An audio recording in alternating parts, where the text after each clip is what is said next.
What is up, everybody? Sixers take the W, 106-103 against the Clippers tonight. Joel Embiid dropping 36 with 13 boards up against Paul George, who just felt like he could not miss for a lot of this game. So let's break it down. Let's get into it. I'm here with my boy, Mr. Crockpot, a.k.a. Dives, a.k.a. Chris, whatever you want to call him. That's my guy. And we're going to sit here and we're going to talk about this Sixers W against the number 3 team in the West. So let's get into it, Chris. What, where, why? What was your favorite part of this game?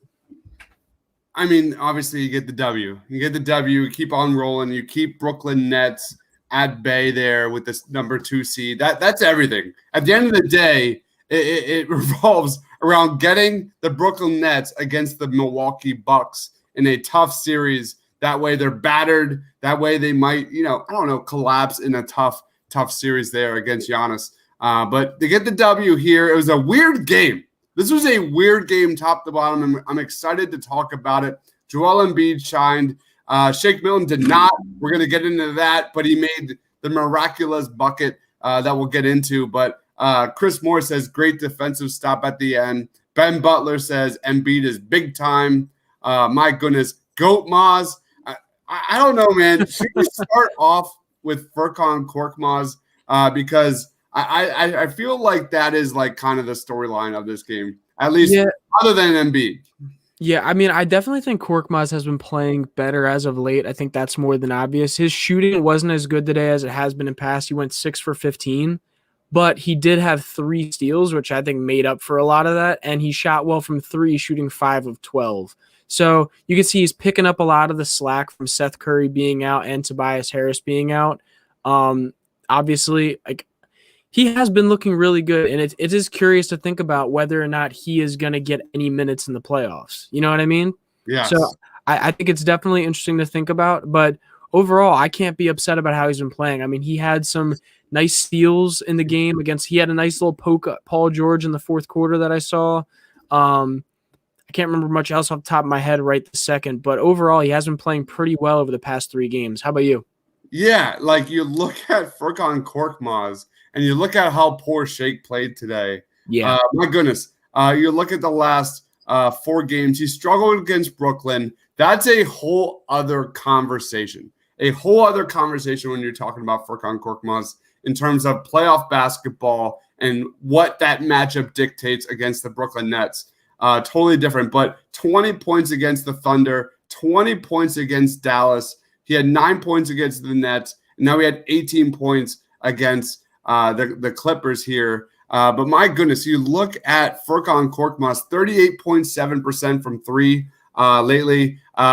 Last 15 games, 42.4% from 3 in the catch and shoot over the last 15 games. You can see the confidence from Furkan Korkmaz, which tends to kind of wane off and on. That's why he's not a great shooter. He's just so streaky. But I've really been impressed by his decision-making on the perimeter. He's moving off the ball. He's clearly making defenses respect his shot. There was a play there in the first half where he drove into the paint, made 3 defenders collapse on him, and he found Joel Embiid for a wide open bucket under the rim. So his shooting is real. We talked about our last game against the Nets. Shake Milton was brilliant. Shake Milton has been brilliant over the last 10 games. Nearly 50% in the catch and shoot from 3. This was not his game. This was the Furkan Korkmaz game. And I was really impressed. I loved the way he was coming off screens. And I just loved his overall offensive decisiveness as a scorer. Furkan Korkmaz, man, as much as I dog this guy and have a history of dogging this guy in the past, I'm going to be real here. He has definitely earned my respect over the last month. Yeah, but I think it's – and here's the thing, and I think this is what it comes down to the Sixers fan base in general. We want everyone to play to the best of their potential. And the thing that I think bothers you the most about Korkmaz is he has these games where he goes off and has these games where he's scoring 15 to 20 points a night, but then he has games where he shoots he literally 0 for 8. So it's like that's what I think the hard thing with Korkmaz is, and but that ultimately is why he's not a star player. Like there's gonna be guys like that in the league. He's a bench player because he's not consistent in the role that he needs to be in at this point in his career. Now, mind you, Korkmaz is still young. I hope everyone recognizes that too. This guy is not old. I think he's probably like what 23, 24 at this point. He's not an old player. So he's a guy who throughout his career may be able to carve out a niche even more and may get better in that role. But as of right now, he can be hard to watch because he's streaky. So I don't think anybody can say much to us being a certain way about him earlier in the season. But yes, Korkmaz had a decent game. They 18 points, 6 for 15 from the field, but can't complain when he's playing defense. When he's playing, getting 3 steals this game. So four of the last 5 games, he has at least 4 3-pointers. Yep. But you got to remember too. You got to remember 2 of the I think 2 or 3 of those, Curry, Toby, or oh my goodness. Or basically people have been out, so he's been having to take more shots than he has in the past. Yep. So I just want to make sure it's clear before we get rolling here with the show. Furkan Korkmaz gets his love because I don't know what that means in the playoffs. It's going to be a completely different animal. Great job, Furkan, man. I definitely agree. Dude, he stopped the bleeding several times tonight. He was there. He showed up. Agreed. Now, speaking of stopping the bleeding, let's talk about Ben Simmons a little bit. Ben Simmons' defense tonight was immaculate in my opinion. Now, obviously, down the stretch, there was the play on Paul George where he did good on the perimeter, let Paul George sneak in there. Not a real heady play by Simmons there, but there was a play earlier where I think he tipped the ball out of the defender's hand or out of the offensive player's hand, and then it got passed to the corner, and he sprinted to the corner and then blocked a shot. Yeah, the guy is insane. The guy is crazy. Did you hear the recent podcast with Zach Lowe? I did. I didn't listen to it, but I read I read some of the stuff. Blah blah. Read some of it. Yeah, there was a Zach Lowe podcast with Joel Embiid, pretty much advocating for Ben Simmons to win. Defensive player. The play you're talking about, man, was unbelievable, dude. He deflected the pass from Marcus Morris, and then in that swinging the ball around the perimeter, he collected himself and then blocked a corner 3 from Reggie Jackson, I think, or no, Patrick Peterson. Patrick Peterson, who was terrific from 3, by the way, tonight. Ben Simmons, what interesting game tonight. Interesting game. When I say interesting, it was mostly because the Sixers' game plan with Ben Simmons, you saw Paul George light it up tonight, man. Paul George was really unstoppable, but Ben Simmons wasn't on him. Simmons really wasn't on him until truly late in the fourth quarter, at least from what I saw. Paul George, second quarter, third quarter, he had 15 points in the third quarter there, but Doc Rivers decided not to put Ben Simmons on Paul George. This is kind of something we talked about, I think, off air during the last post-game show. You see Doc Rivers opt to have Ben Simmons float, mostly through the first and third quarters, and then come fourth quarter, lockdown. He locks down the opponent's best shooter, best scorer. I didn't really see that tonight. And we haven't really seen that lately. So I'm curious to see how that changes. There's only 15 games left. Is this kind of just keeping Ben at bay here before the playoffs and he unlocks Ben defensively? I don't know. That was an interesting call, interesting game plan from Doc not to have Ben, because mostly from what I saw, and guys, if I'm wrong, correct me in the comments, it was Danny Green on Paul George tonight.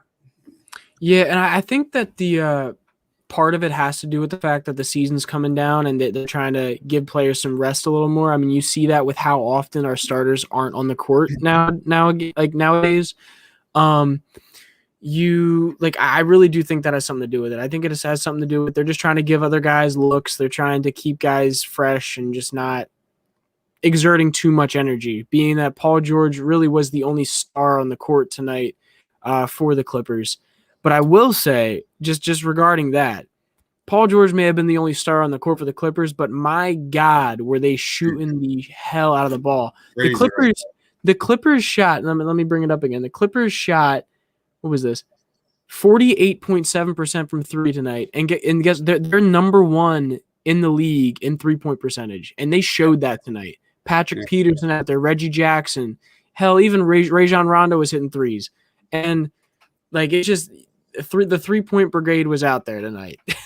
That was weird. That's why when we started the show, like it was a very weird game, in the sense that the Sixers are among the league worst. I think they're 27th when it comes to 3-point attempts per game. They started the game in the first half 10 of 29 from three. They were jacking up threes at a rate I haven't seen in a long time. This was a very weird game. Maybe it was because the Clippers are like the number one 3-point shooting team in the NBA. The Sixers finished 14 of 44, 31%. I don't know. That's typically not the Sixers game plan to jack up that many. I like it. I mean, I like it when we're getting guys jacking up threes, but you got to consider no Seth Curry, no Tobias Harris. There is something to that led to kind of an inefficient offense, at least from the eye, the mindset. Yeah, the Sixers shot 42% from the floor. That's not great. Those are not 31% from three, almost 32. But something I want to say about that specifically was that I think a lot of that has to do with Tobias Harris not being in there. I really do. Ben's pass to Corky for the and one was a Tom Brady-esque. Dude, listen, I don't disagree. It was Ben's. He looked away, a no looker right to him. So it was definitely a nice pass. But wow, that was awesome. That was like one of the biggest game-changing plays of this. I believe Furkan had like a reverse layup and one in that. That was epic, man. That outlet pass to Furkan was everything. I definitely agree. It was definitely an extremely nice play.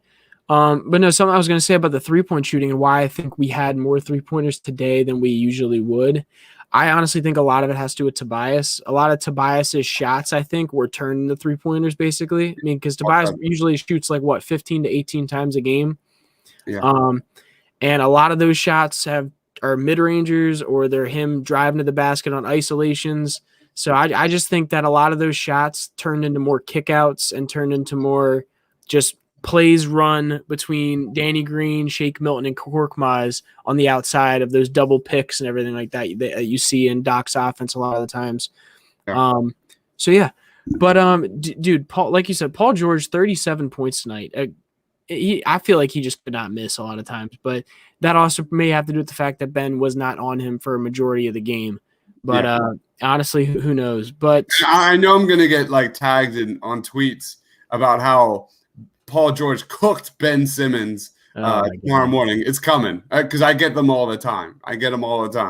So I'll never understand that. People, it's called people don't watch the game. They just assume the bet, like which honestly, low key makes it not low key. It makes sense. Like if a guy is the best defensive player on your team or supposedly the best defensive player on your team, you expect them to guard the other team's best offensive player. So when the other team's best offensive player goes off, you assume, man, he was giving him buckets. But it's like at this point, like in the playoffs, yes. If that happens in the playoffs, then I can completely understand that.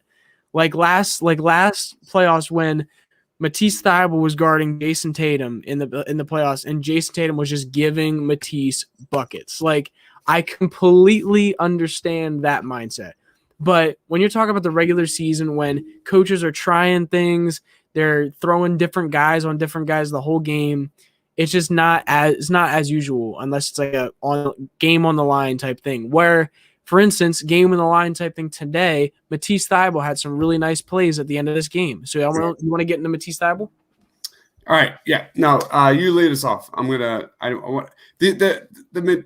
first thing I think about Matisse Thybulle was that wide open, like no one was within 15 feet of him, and he missed a corner three, and then he gave up a corner three on the opposite end, which made it a 1-point game. But go ahead.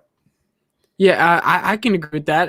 It's a little frustrating at times because just how good Matisse is on defense. You want to see him succeed on the offensive side of the court. Matisse Thybulle tonight had played 23 minutes, which is one of his more volume of minutes than he typically has. 23 minutes. He averages around 18 to 19. 5 points, 3 rebounds, 2 of 4 from the field, 1 block, 2 steals, 1 for 3 from 3-point territory. Honestly, that's a very Matisse numbers kind of night. Maybe he has one more steal, 1 more block, and then you could say, okay, there's Matisse for you.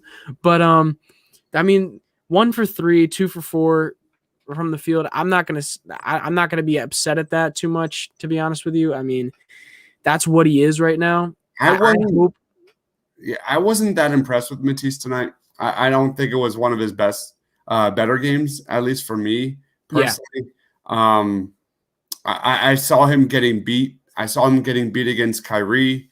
I mean, everyone got beat by Kyrie, let's be honest. Yeah, Kyrie was just going off. Yeah, he was ridiculous. So I don't know if this was his best game, but I will say, like, against a top team, a top defensive team like the Clippers, this is what you need to see. This is a game that you need to see Matisse take his offensive game to the next level. At least for me personally, because when you're talking about a matchup against the Bucks, when you're talking about a matchup against the Nets, Matisse has to be a major plus offensively against those two teams. He's going to play a lot. The playoffs is switch. You look at the Brooklyn Nets, Harden, Durant, Kyrie, they're going to switch you to death. We saw that over and over and over again. You're going to see the same thing with the Bucks. Matisse is going to play a ton come playoff time. So I got the question, like, how much do you start resting your players? Like, how soon do you start resting your players for the playoffs?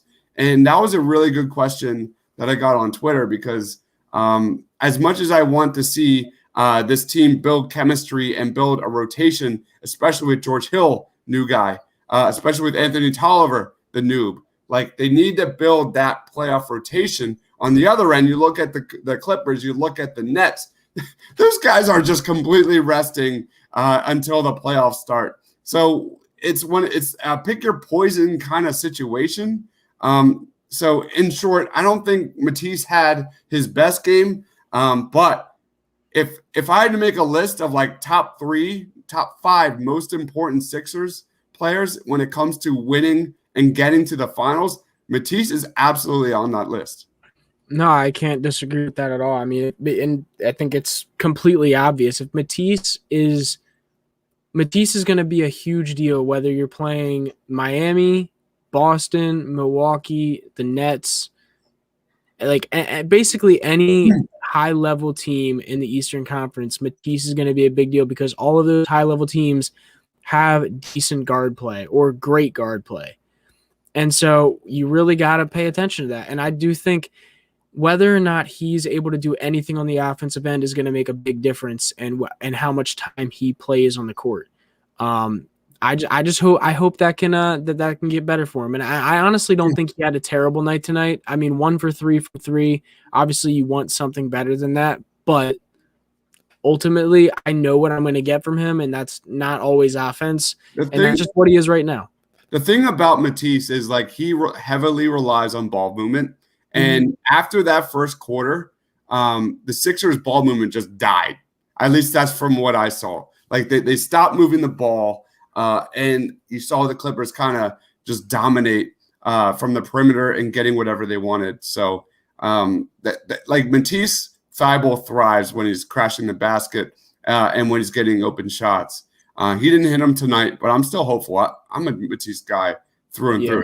He is so important for the Sixers. Now, I like this question. I think you put this up on the screen earlier, but I like this question. How do you like Tolliver? Tolliver, to me tonight, like you didn't see much on the offensive end. You saw 2 bricks basically from 3, which we're not used to seeing out of Mike Scott. So we'll see how we feel about that as it goes down. Obviously, this is his first game getting in there. Probably has a little bit of jitters. He's coming off the couch this year. This is his first game this season. So we'll see how it goes. He's a career 37 3-point shooter, 37% 3-point shooter, and last season with Memphis in the bubble shot 41% on 3 attempts per game. So hopefully we can get that Anthony Tyler on the Sixers. But ultimately what I saw at Anthony today was his defense. Yes. He was very, very active on the defensive end. When people were trying to switch off at the top of the key, he was pushing up on the ball handler to let Matisse or Danny Green get back where they need to be. He looked good on D. Looked good on defensive rotations. I liked that veteran leadership he had out there. You saw him talking the whole time. You saw him anytime someone was down on the floor, going and picking them up real fast, high fives all around. I loved the energy he brought today. Yeah. Just to piggyback off of that, he struggled offensively. His first minutes in that first half, you saw him as a stretch four with Joel Embiid. He played 6 minutes, 0 points, 0 of 1 from 3. He had a board, he had a personal foul, and then in that second half, he was playing next to Mike Scott, which that's a no-win situation for anybody. You're not going to see. I don't know how to push that forward when it comes to thinking about playoff basketball. But Tolliver was fine. He's just trying to kind of get his grasp on the Sixers' offense and defensive schemes. So I'm fine with what I saw from Tolliver. Got to give him a little bit of time. Can we talk about that? Did you see the pass that he tried to throw to Simmons? It was like a real quick IQ dude. It was tipped. It was tipped by Ben. It was tipped by Ben. Ben just missed it, dude. Like Ben even saw it. You saw Ben's face after. He was like, my bad. I should have had that one, because it was a very, very nice IQ pass that you don't typically see from guys like Mike Scott in that backup 4 position. So yeah. That plays like that are going to be reasons he gets in the game, and defense is going to be a big reason why he gets in the game too. Yeah, so we'll see. He has sneaky, weird, good rim protection, and like you said, if you watch our highlight reel on our YouTube channel, you'll see he does make passes like that. So he definitely has some b-ball IQ, and that's what we need. We just got done talking about ball movement, and when the ball is moving and the Sixers are limiting turnovers, that's when they're flying. Nope, I agree. So overall, do you have any last takeaways for this game? Tyrese Maxey. Let's talk a little bit about Tyrese Maxey before we get into player. Yep. Tyrese Maxey, let's go, man! I was so happy to see Tyrese Maxey get some burn tonight. He looked like his relentless self a little bit tonight. You look at just from the jump. I think he got his first taste in that second quarter. He really attacked in that second quarter. You saw him break his man down. He had 7 points in 8 minutes, 3 of 5 from the floor. He was relentless, getting to the rim. Just kind of what we saw early in the season. And then you saw him in the fourth quarter. He also looked good. I thought he got a bucket at the rim. He got Ben Simmons a nice N1, and he was finding guys in the offense. I was happy to see Tyrese Maxey, show something tonight. Otherwise, it's been kind of a tough go here since the All-Star game. Yeah, Maxey had 9 points, 3 assists, a rebound, 4 of 7 for shooting, and 1 for 2 from 3. He had that nice just dribble up right into the 3 that you don't see very often from any of our guards, really. So that was definitely nice to see. He was enjoyable to watch tonight, and I think we all know why he's not getting the minutes that he would on a different team with how good he has the potential to be. And it's obviously just because he's a young player and they need good guard play and good shooting guard play to play around guys like Ben and Embiid in the playoffs this year. So I could definitely see down the line him coming in and creating a role for himself. I just think this year it's just not going to happen. Correct. 100%. Yeah, so ultimately, do you have any other last-minute takeaways before we get into player of the game? Last-minute takeaways. Let me look at the quick box score here. But while you're doing that, I'm going to say Mr. Swago says T-Max is dynamite waiting to blow up. I love it. Yeah, dude, I think he has so much potential moving forward. He is exactly what the Sixers need. We have George Hill for another year. And if there was any other takeaway from this game is that George Hill needs to get on the freaking court because the fit with Ben is clear. His catch and shoot, his defense is clear. Shake's inconsistency from hot to cold is definitely scary. Do we talk about Shake? I guess we talked about it a little bit, yeah. Yeah, Shake Milton struggled from the jump in the first half. He had 2 turnovers, 2 fouls in his first minutes. And you look at where the playoff minutes are, and you look at Furkan Korkmaz. Obviously, matchups dictate all of this, but it seems to be, at least from the eye perspective, we're reacting to this, that the last playoff spot is going to be between Furkan and Shake Milton. And it was so funny to see Shake Milton hit that corner 3. And probably Shake Milton's worst game of the season. Shake Milton against the Clippers, of all teams, who he just dominated, 39 points. He had 39 points last season against the Clippers. Probably why Doc Rivers came to Philadelphia to coach Shake Milton. And sure enough, he hits that corner 3, which, like, if I was a betting man, I probably would have lost a lot of money on him bricking that shot based on the previous, 30 minutes of his time on the court. So anyway, that's the question. Furkan, George Hill, Shake Milton, what do the playoff minutes look like? That's my last take there. Yeah, and real quick, Randall Ford just asked, where is George Hill? George Hill is reportedly he's practicing. He's doing more live basketball stuff right now. I think Doc said today that they're looking to get him back later next week or midweek next week. So hopefully he's back next week at the earliest. I'm pretty sure at the earliest. But yeah, hopefully we'll see him soon. And then we can really iron out this playoff rotation and who's going to be there at the end. So let's get into player of the game. Ultimately, my player of the game. I'm going to let you go first. I'm going to throw you the lob. There you go. I mean, all right, so let's start off with Joel Embiid. You're going to give me Joel Embiid, so I'm going to take it. 36 points tonight, 14 boards, 10 of 20 from the field. Let's see how Embiid did today. He had 11 points and 4 of 5 from the field in the first quarter. Dude, how about that flagrant call on Joel Embiid, man? This happened a lot last year. That flagrant call on Joel Embiid was horrific. I don't know what these refs. That was probably as bad as the umpires watching that Phillies Braves game when Alec Boehm hit home plate. He didn't hit home plate. What are you guys watching? Come on, guys. What are we doing here? So it's funny. We were listening. I was watching ESPN's broadcast, and they were saying that it seemed like to them the only reason that's called is just because he, even though it was definitely accidental, he did kind of shimmy under Marcus Morris's feet when he was doing his fadeaway. So it made sense once watching the replay to me a little bit. To me, it wasn't a flagrant, but that's technically they call that a flagrant because they really don't want people going under other people's feet with how dangerous that is to players' ankles. So that's why they had to call it a flagrant. Although I don't agree with it, it sort of makes sense to me. All right. So you said Joel Embiid is your player of the game? Yeah, he had 2 turnovers tonight in 36 minutes. 40.6 usage percentage.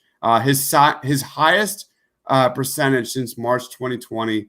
He's averaging 2.4 turnovers per game over the last 5 games. You look at 2 turnovers tonight. Is this not the MVP of the league right now? 16 of 18 free throws in this game. When Joel Embiid gets more than 10 free throws, we've talked about this 1,000 times. Again, the Sixers get the W. That's like science now. It's now officially fact. It's a scientific method watching the Sixers because Joel Embiid getting to the free throw line is money. Joel Embiid is the player of the game by far. And last before you go, I want to give props to the Sixers because no Tobias Harris tonight. This was a game. This was a game right to the wire, to the last shot. And you look at Joel Embiid and no Tobias Harris. Tobias Harris is his right-hand man offensively come crunch time. We've seen it all season long. The Sixers got the W without Tobias Harris. That's a win. That's a team building chemistry win to not have Tobias Harris be that second guy and take over. So I'm happy for my guy. Completely agree. And thank you, Circle of Success, for the $4.99 donation. We appreciate it. We don't get paid for this, so we definitely appreciate that. And listen, respect. Thank you, Circle of Success. Late to live, but Ben was great defensively, even though PG had 30+. I agree. I completely agree. Yeah. So my player of the game, we've been showing him some love. I'm gonna give Furky my player of the game tonight. I love it. I'm gonna give him my player of the game, even though I don't like the 6 for 15. I'm not a fan of that percentage. 5 for 12 from 3 is important to me, and that's what he gave me. 18 points. He had 3 steals tonight. Can't ask for much more from that kind of guy, man. So I can appreciate that from that player. He's been playing real great. So hopefully he keeps that up, and hopefully he earns himself that spot in the playoff rotation. Because if he earns it, he deserves it, and it's simple as that to me. So yeah, let's finish this out. So guys, please go follow my man Mr. Crockpot over there. Guys, I can't point. The mirror gets me every time on this. Go follow him on Twitter, please. Before he knocks me out. He's going to knock me out if you don't go follow him on Twitter. Also, go check out thepaintedlines.com where he puts out all kinds of stuff about Marvel, puts stuff about the Eagles draft. My voice is going. What's up? I have a tolerance of how long I can podcast. My voice, I just got done doing a Falcon and Winter Soldier podcast. I was watching that. It was good. Thanks for watching, man. My voice, I'm almost done. Yes, sir. We're almost out here. We're almost out here. I promise. So yeah, go follow me on Twitter. I'd really appreciate that. Trying to get to 500 followers. I know. So definitely go follow me there. If you have not already, please like this video. We got 100. Some of you guys in here. Please like the video. We'd really appreciate it. Once the stream ends, go comment down below. That would be awesome. Gaston, nice. Comment down below. Like the video. Quentin. Thank you so much. We appreciate it. We appreciate the $5. Thank you. Keep coming back. Guys, we love you. We'll see you on the flip side. I guess just what we do. Peace.